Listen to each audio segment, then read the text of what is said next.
Bueno, gracias a Dios por este día, gracias a Dios por la lluvia, por el frío, cuando hace calor por el calor, gracias a Dios por la vida, gracias a Dios por todo. Decía Job a su esposa, ¿hemos de recibir de Dios solo lo bueno? No, también hemos de recibir también lo malo, y gracias a Dios por todo.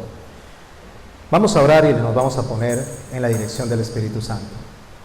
Padre bueno, en el nombre de Jesús, estoy delante de ti, Señor. Agradecido primero, Señor, por lo que eres tú, Señor, por tu excelencia, bondad, Señor, por tu majestad, por lo que significa, Señor, el poder tener tu amor, Señor. Te damos gracias por eso, Señor. Te damos gracias, Señor, por nuestra congregación, Señor, y por los hermanos, Señor, los que están y los que no están, Señor. Te damos gracias por los hermanos no solo de nuestra congregación, sino aquellos alrededor del mundo, Señor. Todos los que estamos en el día a día enfrentando todas estas cosas que están sucediendo en el mundo, Señor. Te damos gracias, Señor, y rogamos, Señor, que esta noche dirijas nuestra mente y corazón, Señor, para ser tierra fértil, para ser receptores de tu palabra, Señor. Pero más que eso, Señor, te rogamos, Señor, que esa palabra quede impregnada, Señor, en nuestra mente, en nuestro corazón, y la volvamos a acción, Señor. Que no seamos personas, Señor, olvidadizas, que seamos consecuentes con lo que decimos que somos. Si somos cristianos, Señor, que nuestra vida lo evidencie, Señor. En el nombre de Jesús te damos gracias y nos ponemos en tus manos. Amén. Esta noche empezamos con una serie a la cual le he llamado, tomando las palabras del escritor de Ezequiel, el mismo Ezequiel, a través del Espíritu Santo, él repite esta frase 60 veces en su libro. Sabrán que yo soy Jehová. Y esa es como se va a llamar la serie. Va a estar dividida en 3 partes. Principalmente su nombre es Sabrán que yo soy Jehová, pero vamos a hablar en 3 connotaciones diferentes. Hoy vamos a hablar en la connotación de juicio. La otra semana vamos a hablar en la connotación de esperanza. Y por último vamos a hablar en la connotación de poder. No vamos a leer todo el libro, por supuesto, es un libro muy largo, pero vamos a hacer un énfasis en algunos puntos basados en una de las partes que vamos a rescatar mayormente. El libro de Ezequiel se divide en 4 partes. La primera parte, que está en los primeros 3 capítulos, habla de la gloria de Dios. Ezequiel logra ver la gloria de Dios y nos lo describe a nosotros de una manera muy particular, muy hermosa, y es un poco complejo explicarlo, por lo tanto no es algo de explicarlo en una prédica, eso tiene que ser explicado en un estudio ya más largo, por lo menos de un par de horas.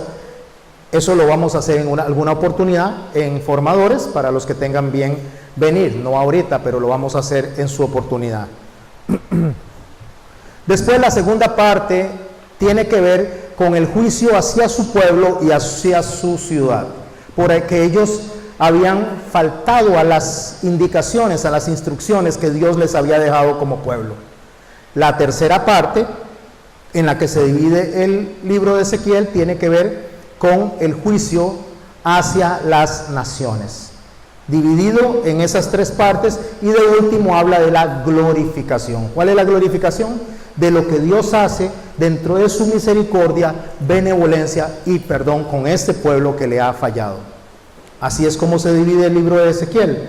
Voy a tomar como texto base, texto primario para estas enseñanzas, Ezequiel 36, 22 al 23. Dice así, iniciando en el verso 22, leo: Por tanto di a la casa de Israel, así ha dicho Jehová el Señor, no lo hago por vosotros, oh casa de Israel, sino por causa de mi santo nombre, el cual profanasteis vosotros entre las naciones donde habéis llegado. Y santificaré mi grande nombre, profanado entre las naciones, el cual profanasteis vosotros en medio de ellas. Y sabrán las naciones que yo soy Jehová, dice Jehová el Señor, cuando sea santificado en vosotros delante de sus ojos. El Señor primero habla de una motivación por la cual va a ejercer él un juicio y por la cual también él va a ejercer una misericordia. Y la motivación es su santo nombre. Él le dice al pueblo de Israel, no es por ustedes, es por amor a mi santo nombre. La causal, o sea, lo que provocó que el Señor trajera juicio a esa nación o a esos pueblos, y lo sigue haciendo hasta ahora, la causal es haber profanado entre las naciones su nombre. No solo entre ellos mismos, sino haber llevado ese mal testimonio hacia afuera. Después, el resultado que va a pasar por el que Dios viene y ejerce ese juicio, el resultado es que las naciones van a saber que Él es Jehová. Ese es el resultado. Va a ejercer un juicio, va a ejercer un castigo, y todo el mundo se va a dar cuenta de que Él es Jehová, que va a ser inevitable que reconozcan que la mano de Dios está puesta ahí. ¿Cuándo va a suceder eso? ¿Cuándo es que Él va a hacer eso? Dice, cuando sea santificado en vosotros delante de sus ojos. Lo cual implica que el pueblo recibió un trato de juicio para que el nombre de Jehová sea exaltado, y como resultado las naciones van a saber que Él es Jehová, y a la vez el pueblo va a ser santificado en el mismo momento que el juicio se está ejecutando. Nosotros pecamos de tres formas. La primera es por yerro. Pecar por yerro es aquel pecado que se hace justamente por equivocación. ¿Qué es yerro? Yerro es errar justamente. Yerro es algo que usted hace y usted no se da cuenta que lo está haciendo. Ese pecado que es por yerro, que es por equivocación, es cuando alguien me enseña mal a mí, entonces yo no sé que estoy haciendo mal porque otro me enseñó de mala forma o me dio una instrucción incorrecta. Ese es yerro, es la primera forma de que pecamos. Creemos que estamos haciendo lo correcto, pero lo que seguimos es tradiciones de personas que en un momento determinado dieron eso como un cierto, como algo bueno. Y el Señor dice que a lo bueno se le llamó malo y a lo malo se le llamó bueno. La segunda forma en que pecamos es por ignorancia. Es cuando nadie nos enseñó nada, pero nosotros no nos hemos preocupado por aprenderlo. Y solamente vivimos nuestra vida siguiendo nuestros caminos, como nos enseñaba el pastor en las últimas 3 semanas, sin examinarlos a la luz de la voluntad de Dios. Esa es la segunda forma de pecar. Y la tercera forma es voluntaria.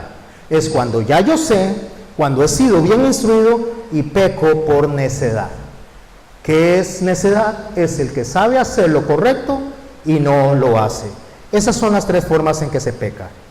Por tanto, el Señor estas 3 formas las trata, las diferentes formas de pecado. Pero déjeme decirle que nuestro Dios es más rígido, más fuerte con aquel que peca de forma deliberada, que sabe que no lo tiene que hacer, pero no le importa. Justamente es el caso de lo que está pasando en los tiempos de Ezequiel. Ezequiel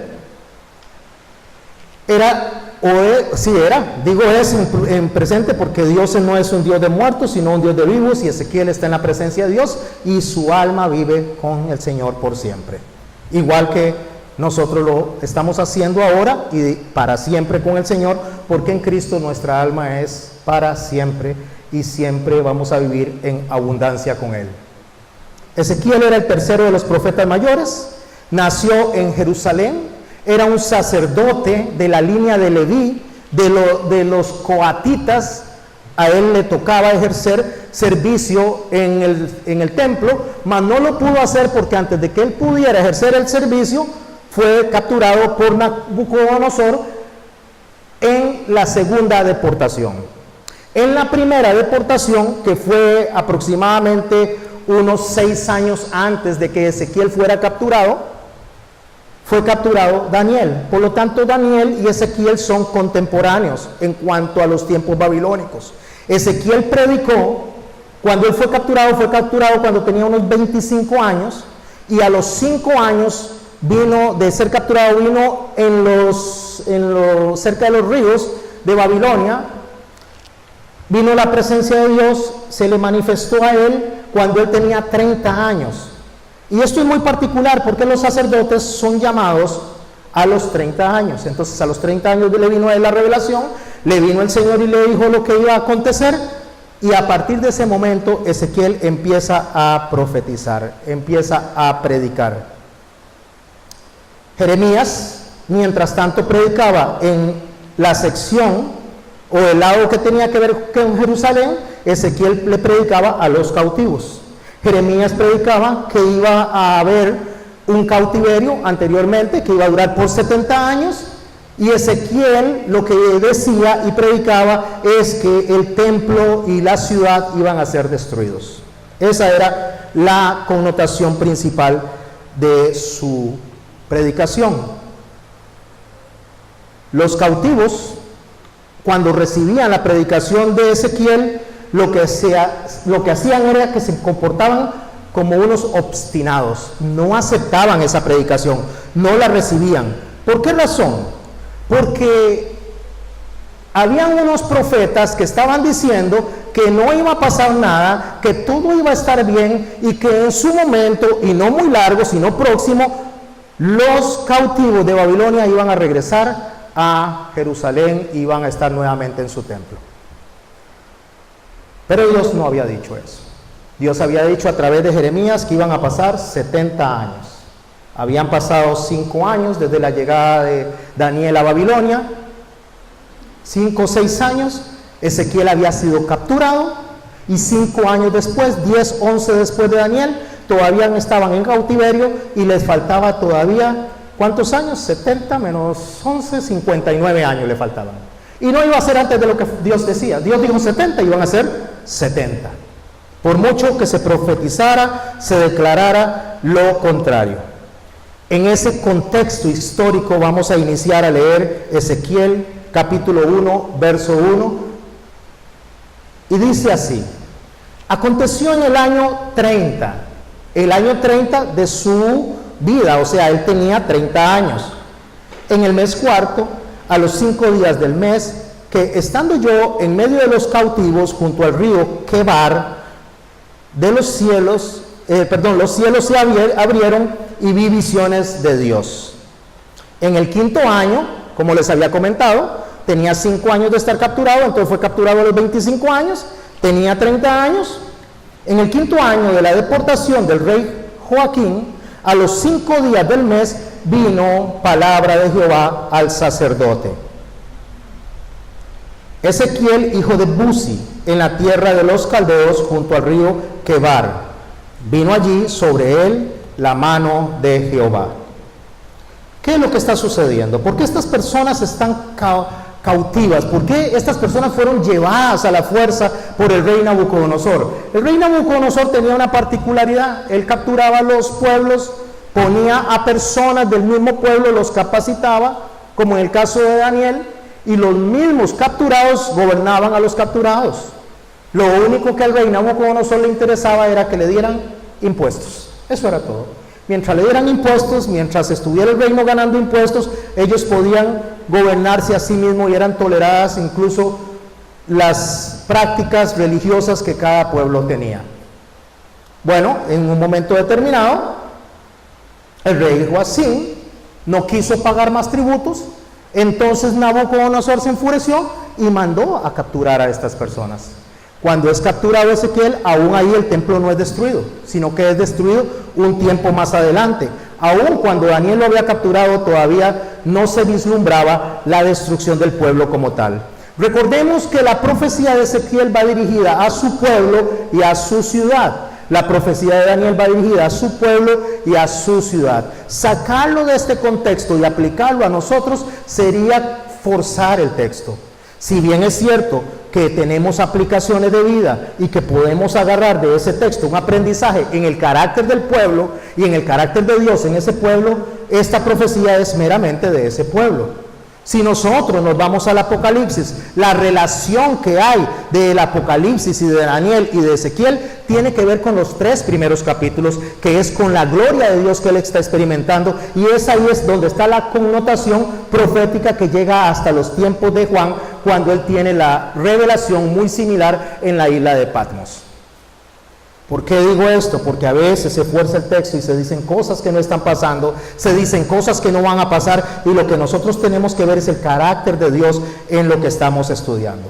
¿Por qué fue capturado? ¿Por qué fueron capturados? ¿Por qué ese rey fue llevado?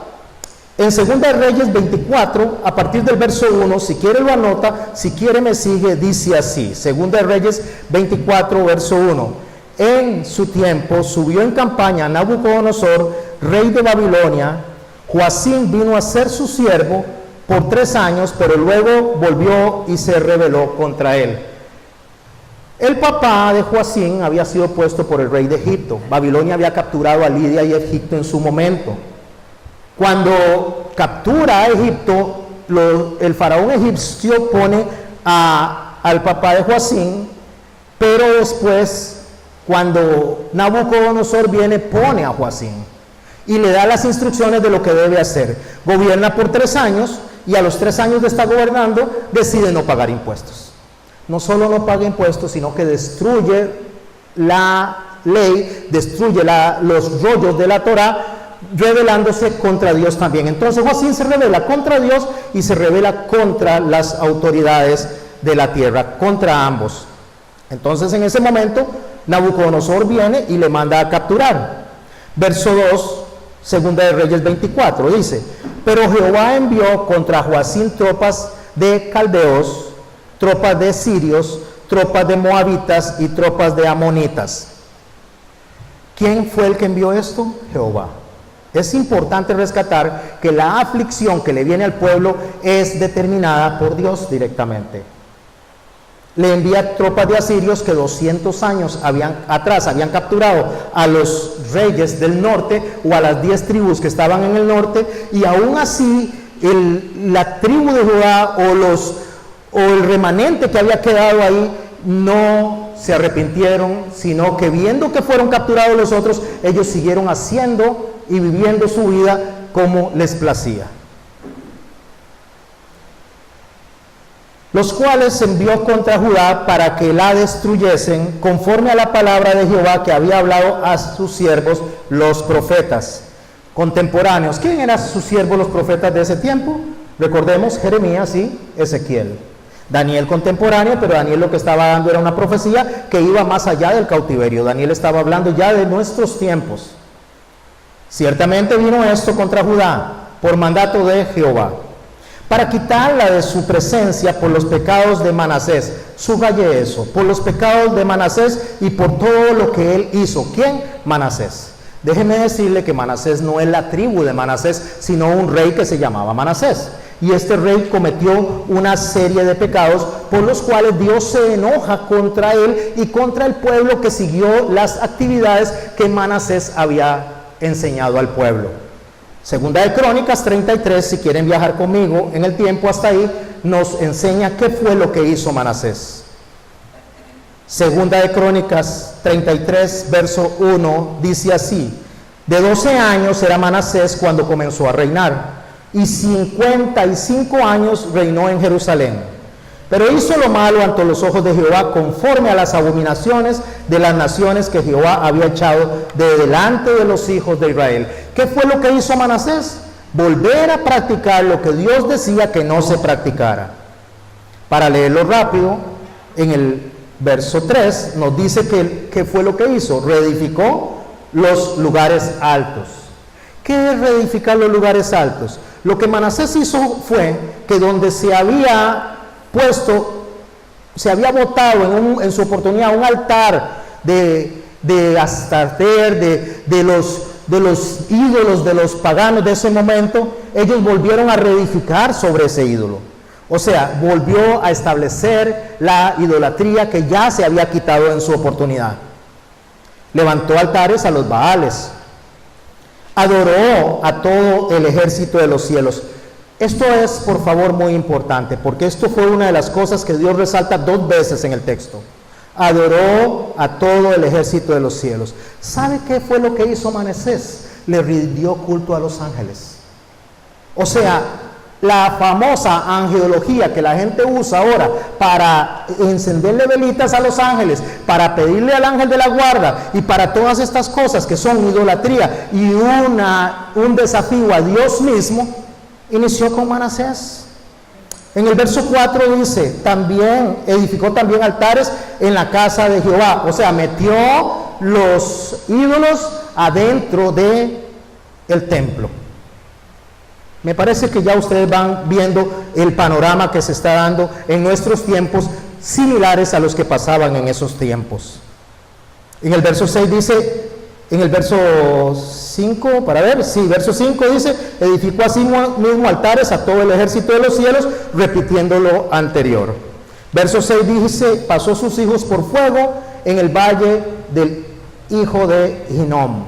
¿Qué fue lo que hizo? Sacrificó a sus hijos. Los mató a los Baales. Y a mitad del texto 6 dice, se excedió en hacer lo malo. Ok, ¿cómo es que lo malo puede ser tan malo que hasta nos excedamos en hacer lo malo? Le voy a decir cuándo. Cuando se hace deliberadamente. Eso es cuando se excede. Porque podemos pecar por ignorancia. Podemos pecar por yerro, pero cuando pecamos sabiendo que lo que estamos haciendo es incorrecto, el Señor le dice, eso es exceso. O sea, ya eso es el colmo, ya eso no lo voy a tolerar. Entonces apelamos a la misericordia de Dios y no la vemos. ¿Por qué? Porque estamos desafiando a Dios. Y cuando se desafía a Dios con nuestra conducta, lo único que vamos a tener de Él es la ira de un Dios vivo. Y es horrible caer en las manos de un Dios vivo. Porque dice que si menospreciamos la sangre de Cristo, mis hermanos, ya no hay más sacrificio por nuestros pecados. Lo que está diciendo el Señor es, no jueguen conmigo. Y el pueblo estuvo jugando con Él constantemente. Bueno, el Salmo 137, en el verso 1, hay un cántico, y solo voy a leer el verso 1. ¿Alguien ha escuchado creo que era Bonnie M., si no me equivoco, un canto que se llamaba Ríos de Babilonia? ¿Lo han escuchado? Ese canto que está ahí, aunque ellos no son creyentes, aunque no le cantaban a la iglesia, ese canto es el Salmo 137, por si no lo sabían. Y dice así, junto a los ríos de Babilonia, allí nos sentábamos y llorábamos, acordándonos de Sión, sobre los sauces en medio de ella colgábamos nuestras arpas. ¿Qué era lo que cantaban los cautivos a la orilla del río? Cantaban llorando por lo que había pasado. ¿Pero por qué pasó eso? Porque Dios les advirtió y nunca lo tomaron a consideración. Mientras ellos lloraban, Ezequiel estaba recibiendo una visión. Vea qué contraste. Ellos lloran y Ezequiel viene y predica. Ellos lloran y Ezequiel viene y recibe esa revelación. Pero mis hermanos, cuando Ezequiel va a predicar, él se encuentra con un problema muy serio.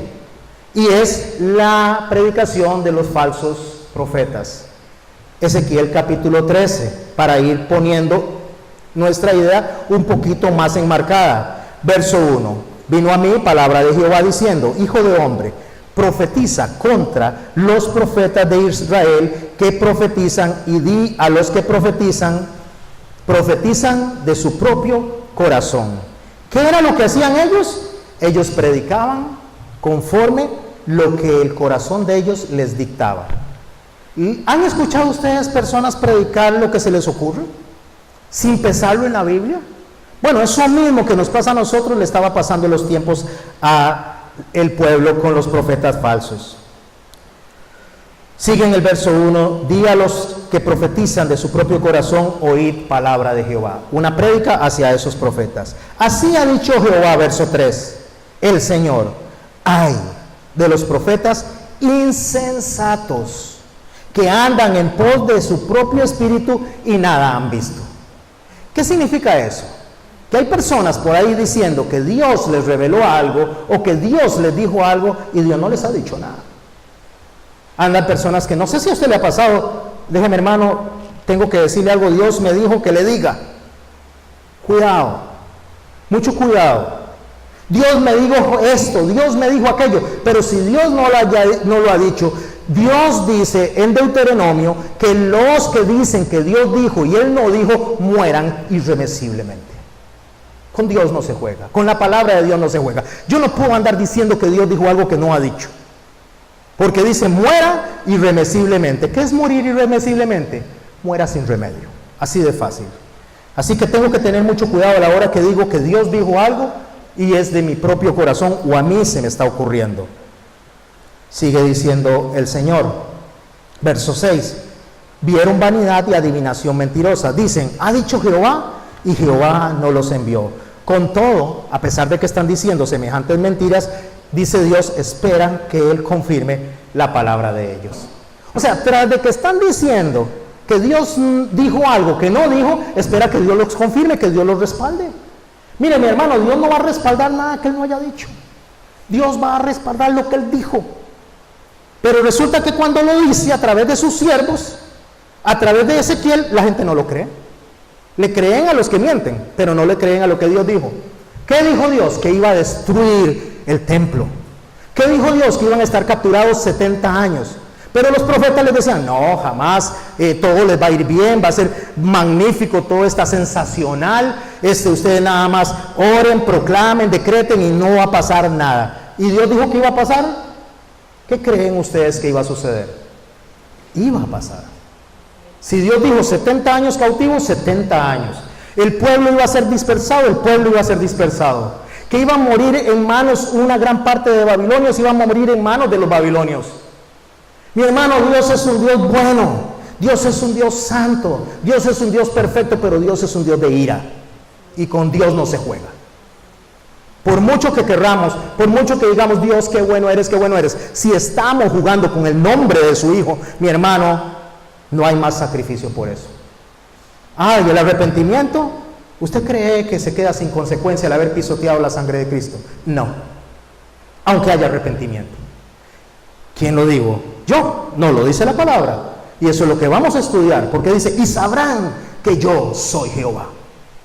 A eso se refiere. Él lo que está diciendo es, si lo desafiamos, sabrán que yo soy Jehová. Si lo obedecemos, sabrán que yo soy Jehová. ¿Me estoy explicando? O lo uno o lo otro, Él se va a manifestar. Ay, Señor, pero ya me arrepentí. Dice el Señor que Él no deja al impío sin su justo castigo.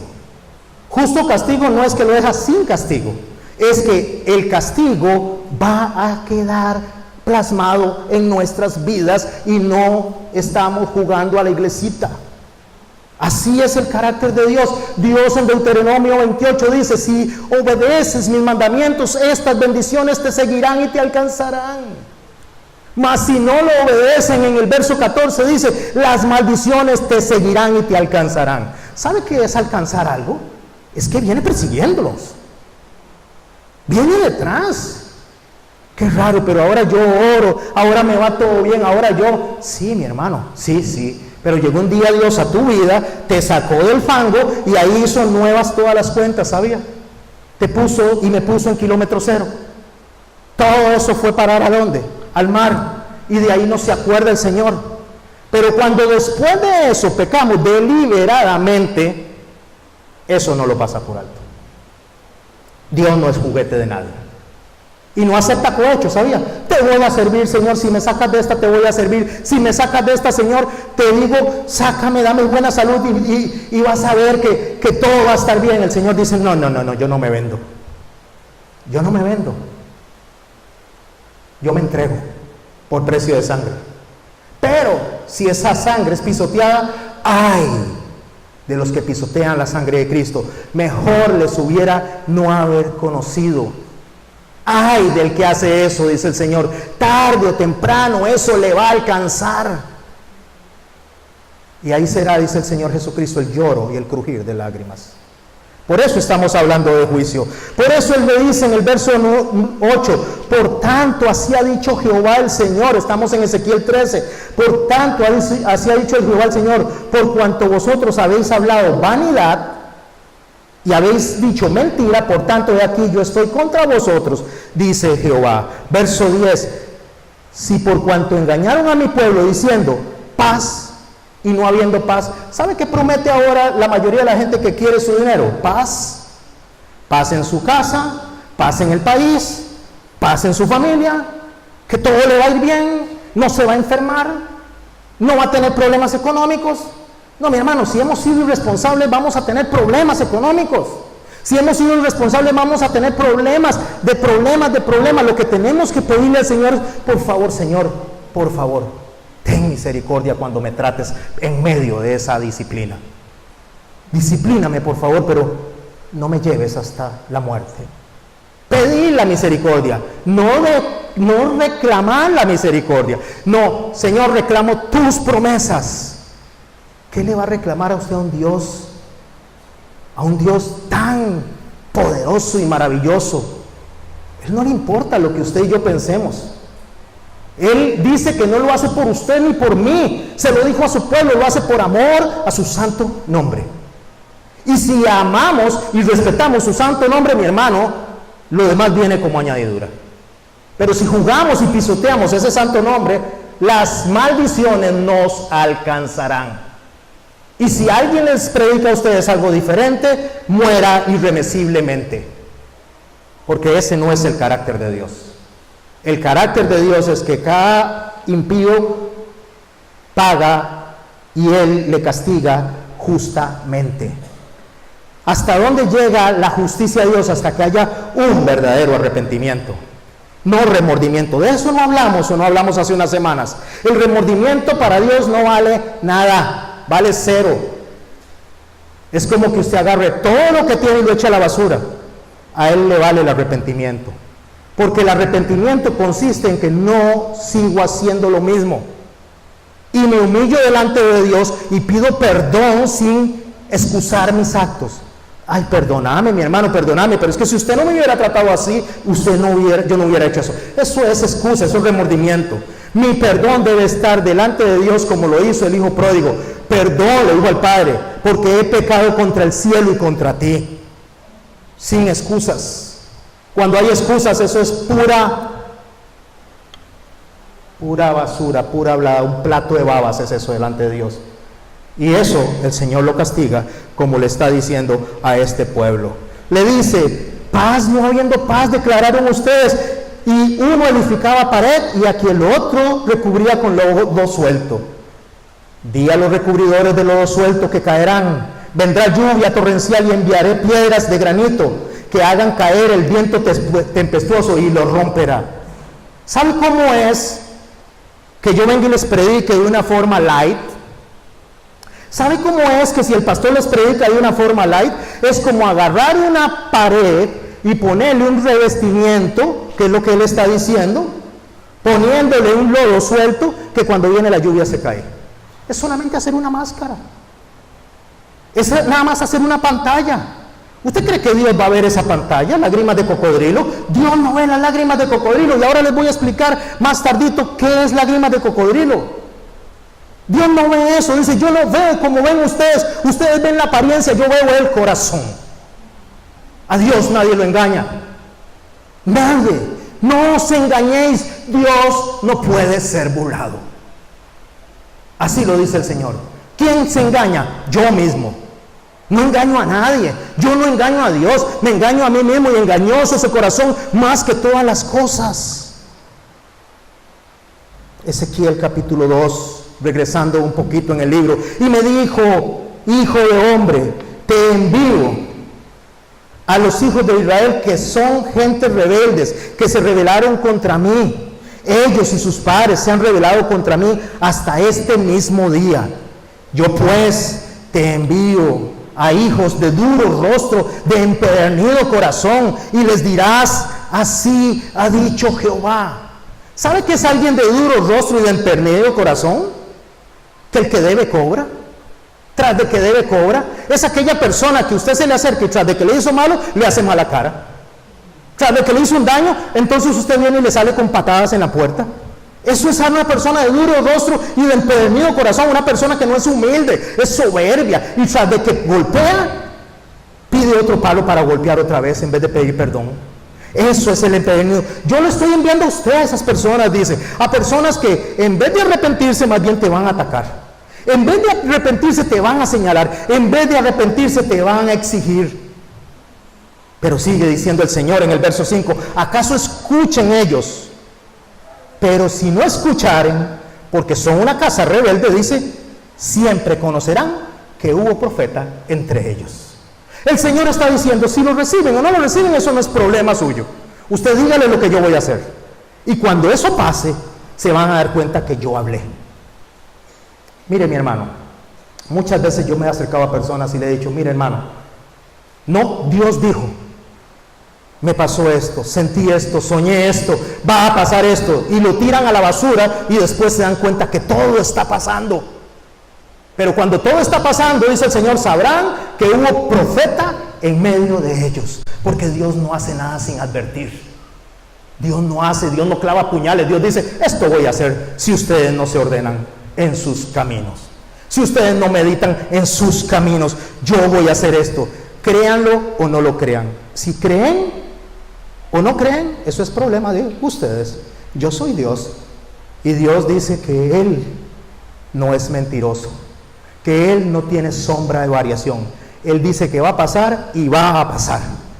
Así que podemos predicar lo que nos dé la gana en contra de eso, que no es así, porque el Señor dijo, va a pasar.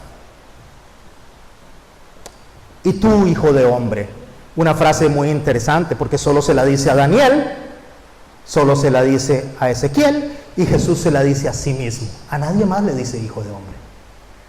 Y tú, hijo de hombre, no le temas ni tengas miedo a sus palabras. O sea, no se preocupe, vaya, predique. No importa la cara fea que le hagan, no importa las patadas que den, usted predique nada más.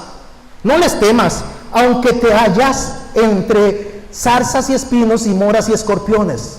No tengas miedo de sus palabras, ni le temas a ellos, porque son casa rebelde. Vaya y predíqueles, le dice. Vaya y dígales, si les gusta bien y si no les gusta también. Vas a caminar entre ¿qué? Entre espinas, entre zarzas, entre escorpiones, es lo que dice el Señor. Así le llama a la casa rebelde, escorpiones. ¿Y qué le dice al Ezequiel? Usted predique, usted diga, usted enseñe, usted advierta. Verso 7, les hablarás pues mis palabras, escuchen o dejen de escuchar, porque son muy rebeldes.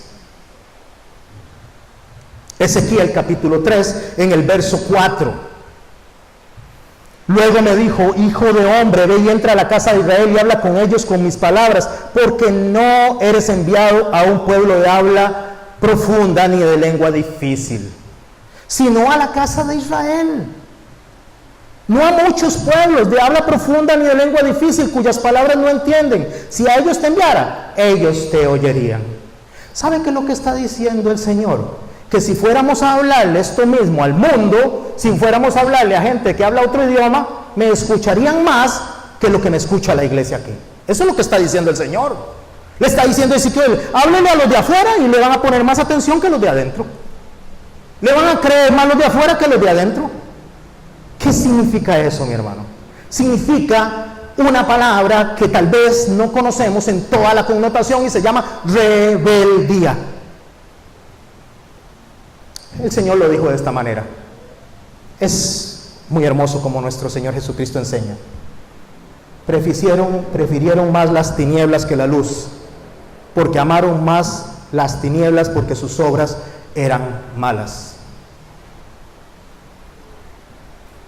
Dice en el verso 7 del capítulo 3, mas la casa de Israel no te querrá oír porque no me quieren oír a mí.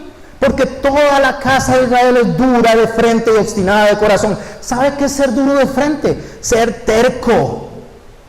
Ser una persona terca. Ser una persona que por más que se le dice, mira, esto es lo que Dios dice que va a pasar. Ah, no importa. No me importa. ¿Sabe qué he escuchado yo a gente decir? Que me traiga entonces. Si es cierto que Dios dice eso, pues que me traiga. Eso es una declaración de guerra, ¿usted sabía? De una punta de polvo a un Dios poderoso. Que me traiga rastras si quiere. Eso es desafiar a Dios.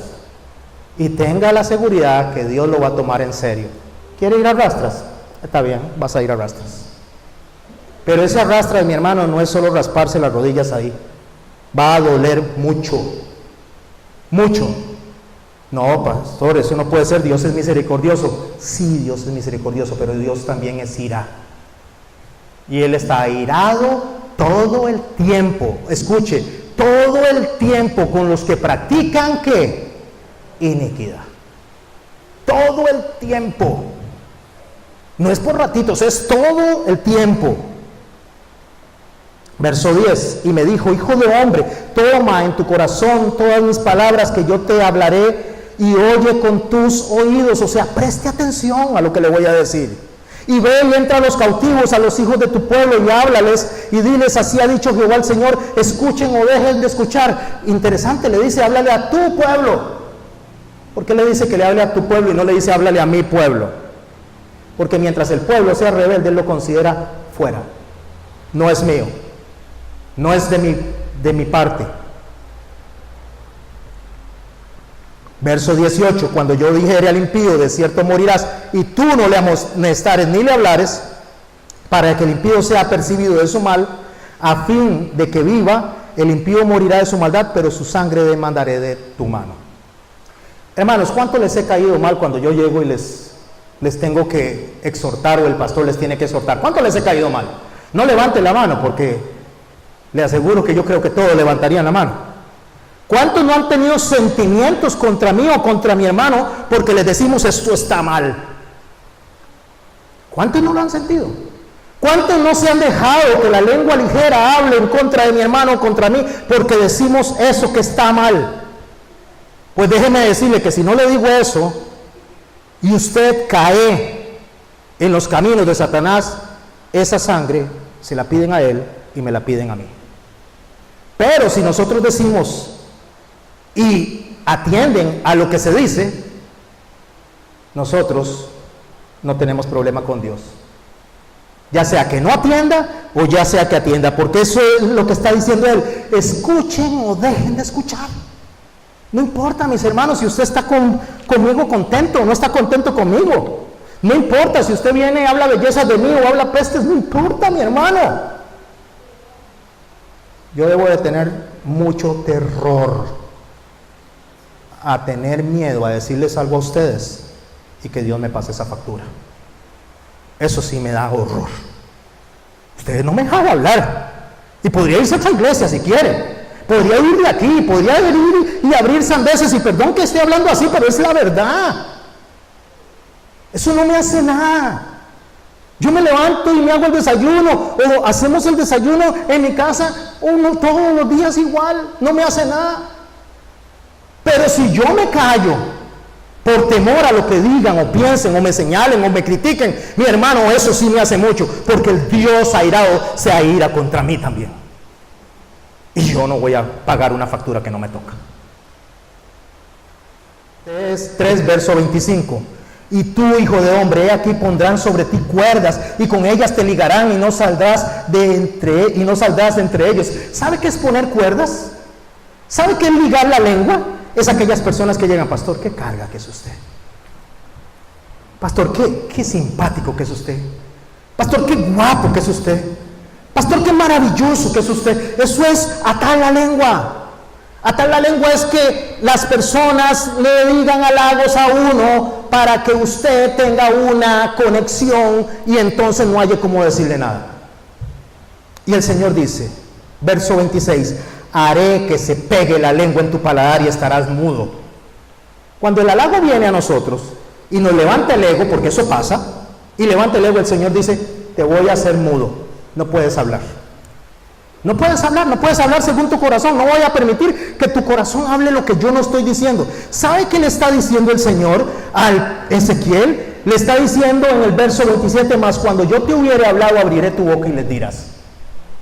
Pastor Alejandro, cuando usted abra la boca en el nombre de Dios, Dios te va a dejar hablar. Cuando abres la boca porque darle bien a las personas, vas a quedar mudo. Eso es lo que está diciendo. Si hablas lo que yo digo, te dejo hablar. Si no habla lo que yo digo, te cierro la boca.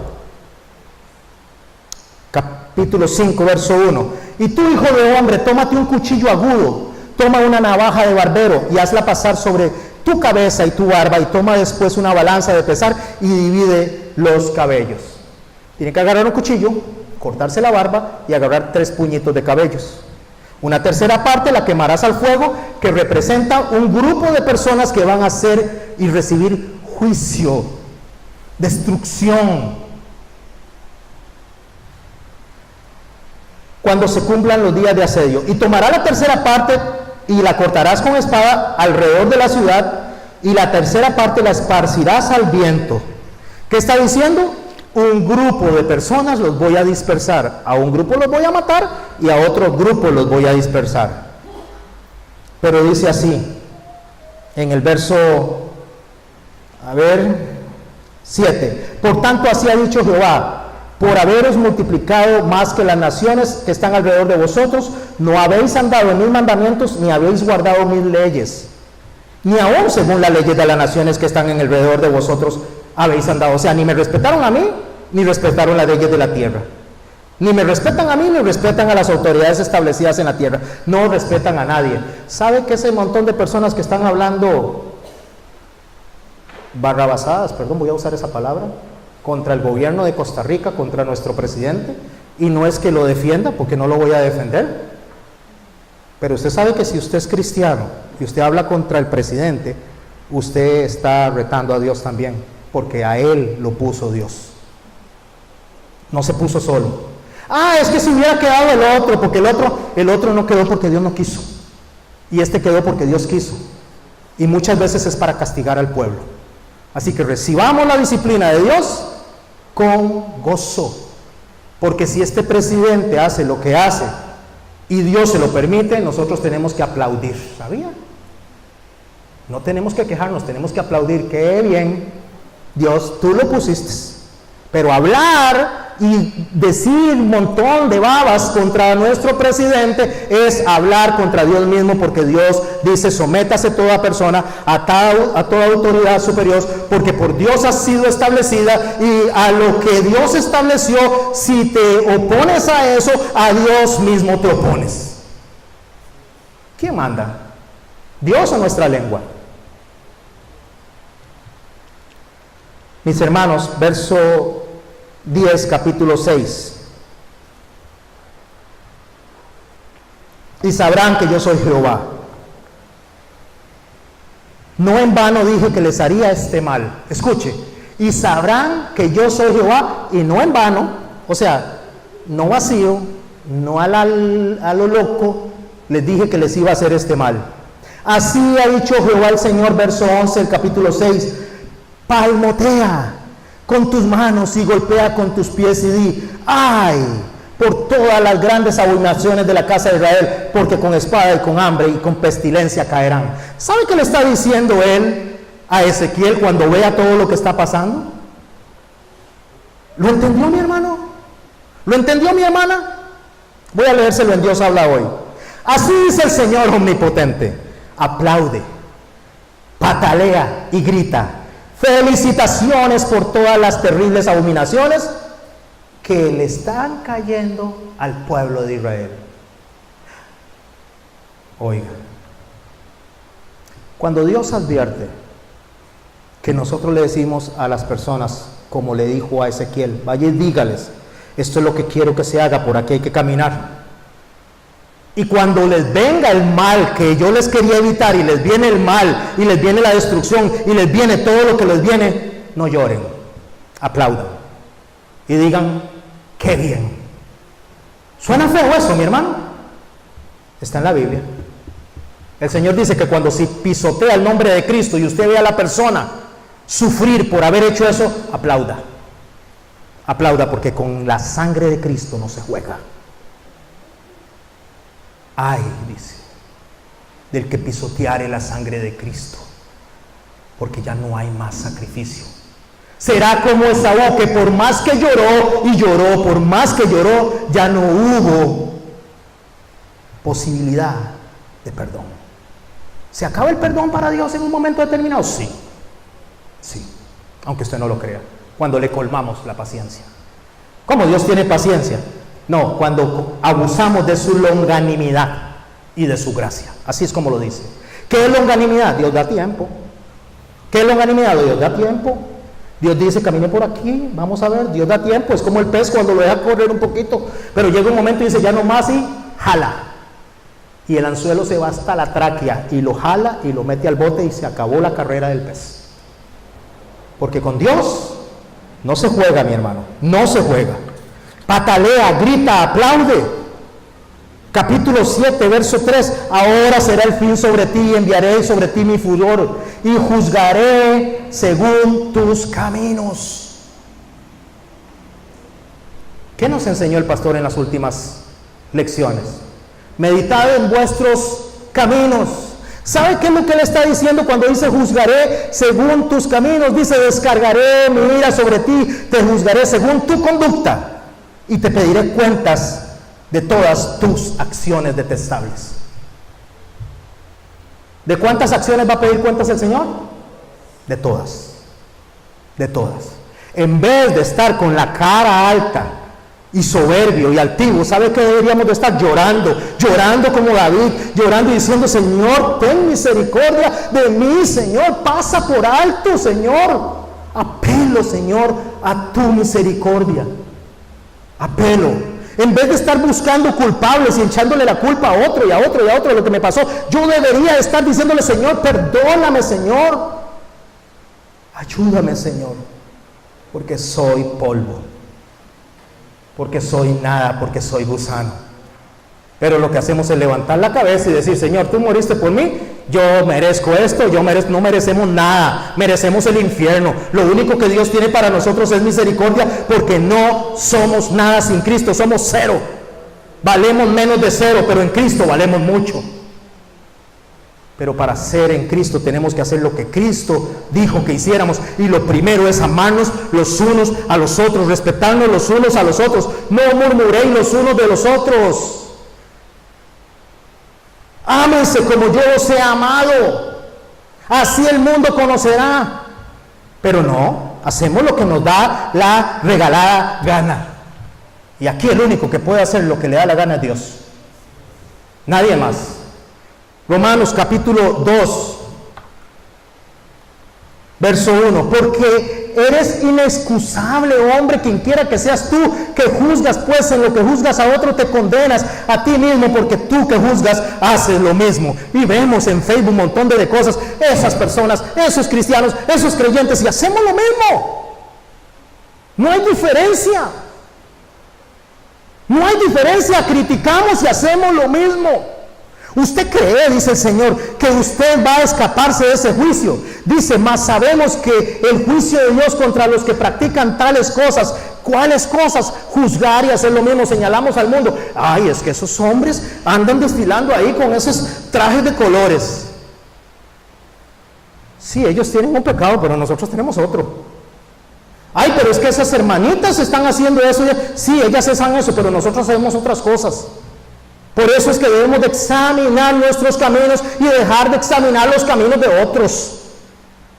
Deje de estar poniendo los ojos en los demás y ponga los ojos en sí mismo. Examine sus propios caminos.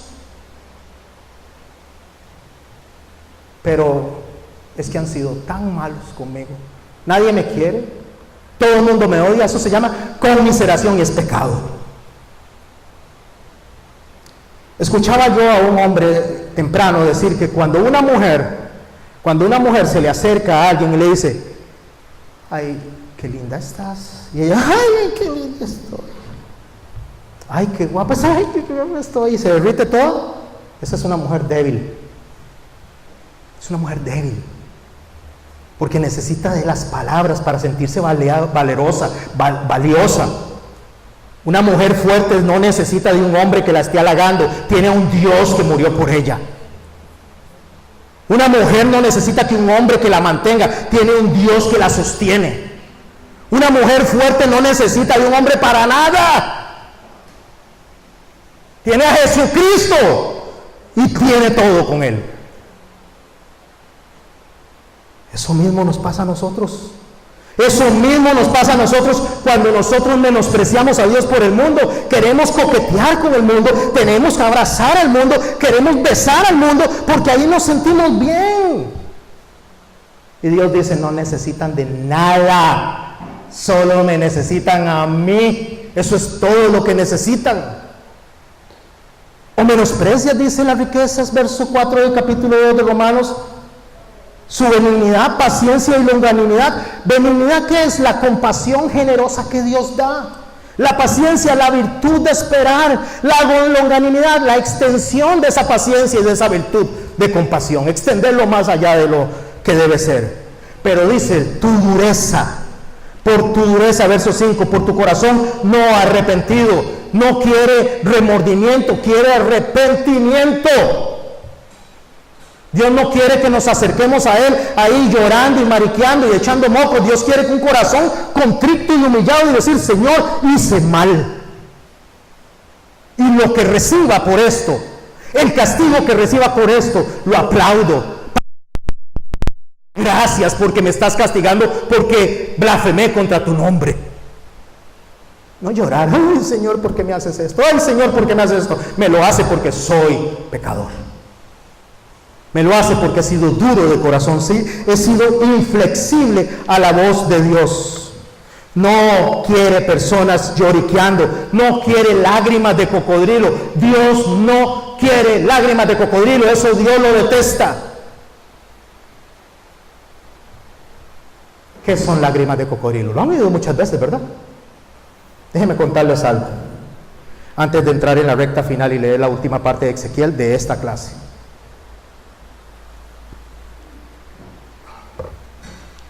Los cocodrilos, cuando están devorando a la presa, cuando se la está comiendo, le salen lágrimas. ¿Sabía usted eso? Cuando atacan a la presa y la están matando, se le vienen las lágrimas a los cocodrilos. Pero no están llorando, no es emoción, no es ningún sentimiento, no es arrepentimiento, no es remordimiento. Simple y sencillamente es un instinto de supervivencia. Solamente están comiendo para saciar su apetito y mientras tanto muerden y mastican, se le vienen las lágrimas. Y cuando Dios dice que no quiere lágrimas de cocodrilo, ¿sabe qué es lo que está diciendo? Usted lo que está haciendo es por supervivencia, porque tiene necesidad. No lo está haciendo porque está arrepentido. Y eso, Jesús le dio un nombre: hipócritas. Yo no veo como ven ustedes. Ustedes ven ¿qué? La apariencia. Yo veo el corazón. Eso son lágrimas de cocodrilo. Gálatas 6 dice en el 7, no os engañéis, Dios no puede ser burlado, pues todo lo que el hombre sembrar, eso también segará. ¿Qué es todo? Es todo. ¿Qué es sembrar? Es poner una semilla y la semilla va a brotar y va a dar un fruto. Todo lo que el hombre siembra, eso segará. Así que verso 10 de Gálatas, según tengamos oportunidad, hagamos bien a todos y mayormente a los de la familia de la fe. Tiene que algo que arreglar, mi hermano. Faltan 2 lecciones más, faltan 2 enseñanzas más, pero si tiene algo que arreglar hoy, arréglelo, porque tal vez hoy se muera o yo me muera. Tal vez hoy nos vamos. Hombre insensato, dice, cuando estaba preparando los graneros, porque dice que estás preparando, y a quién le quedará eso, porque hoy mismo se pedirá tu alma. ¿Quién está esperando la venida del Señor aquí? O viene la venida del Señor o viene la muerte, pero se lo aseguro, una de las 2 cosas. ¿Y cómo nos va a encontrar el Señor? ¿Cómo se sienten de esta enseñanza que estoy dando hoy? ¿Están molestos? ¿Están incómodos? ¿Tienen sentimientos contra mí? Eclesiastés capítulo 12, Salomón dice así: procuró el predicador hallar palabras agradables y escribir rectamente palabras de verdad. Señor, ¿cómo hago para decir esto? Señor, ¿qué palabras utilizo? Señor, ¿qué digo? Quiero decir algo como los ositos cariñositos, abacho, abacho. Y no, mi hermano, dice la palabra, las palabras de los sabios son como aguijones, como clavos hincados, pican, punzan. Son las palabras de los maestros a las congregaciones dadas por el pastor. ¿Les incomoda? ¿Les molesta? Pues qué bien, Pues qué bien, porque eso va a hacer que analicemos nuestros caminos. Porque eso va a hacer que meditemos en nuestros caminos. Pero si le entra por aquí y le sale por aquí, qué mal. Porque quiere decir que ya la mente está cauterizada y el corazón está cauterizado. Pero el fin de todo este discurso, todo esto que hemos hablado de hoy, teme a Dios y guarda sus mandamientos, porque es el todo del hombre. Porque Dios traerá toda obra a juicio, juntamente con toda cosa encubierta, sea buena o sea mala. ¿Cuántos creen que Dios cumple las promesas? Dios les prometió bendición. Sí, la va a dar, porque Él cumple lo que dice.